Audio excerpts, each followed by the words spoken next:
Konyhai víztisztítók. Ha kristálytiszta ivóvizet szeretnénk készíteni otthonunkban, az egyik legjobb megoldást a konyhai víztisztítók jelentik. A mai modern rendszerekben az összeszűrési fokozat egy patronon belül történik. Amennyiben a patron elhasználódott, másodpercek alatt higiénikusan cserélhető. Annak érdekében, hogy ne feledkezzünk meg a csere időpontjáról, egyes rendszerek mellé időmérő egység is jár. A konyhai szűrők kategóriáját kis és nagy kapacitású rendszerekre bonthatjuk. Kis átfolyású szűrők esetén a sarokszelepről egy külön ágat kell leválasztani a tisztítandó víz számára, amelyet a szűrőfejhez csatlakoztatunk. Az ilyen szűrőkhöz szükség van egy különálló egyutas csaptelepre, vagy a meglévő csaptelep cseréjére, egy 3 vagy több utas kivitelre.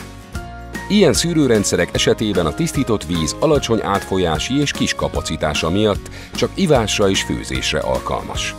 Amennyiben nagy kapacitású szűrőrendszert alkalmazunk, nincs szükség külön ivóvíz leágazásra a sarokszelepről, illetve különálló vagy másik csaptelep beszerelésére.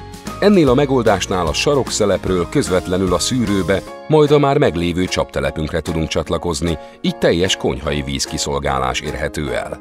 A konyhai víztisztítók legfőbb szűrőközege a minőségi aktív szén. A patronok belső kialakítása, a szén mennyisége és minősége, illetve egyéb szűrőközegek használata határozza meg a szűrés minőségét és a szükséges patroncsere időszakosságát, illetve a patron kapacitását és átfolyását is. Ezen képességek és egyéb specifikációk megtalálhatóak minden termék adatlapján. Egyszerű szerelhetőségükkel, könnyű karbantartásukkal és magas szintű szűrési minőségükkel a konyhai szűrők kitűnő minőségű ivóvizet tesznek elérhetővé otthonunkban.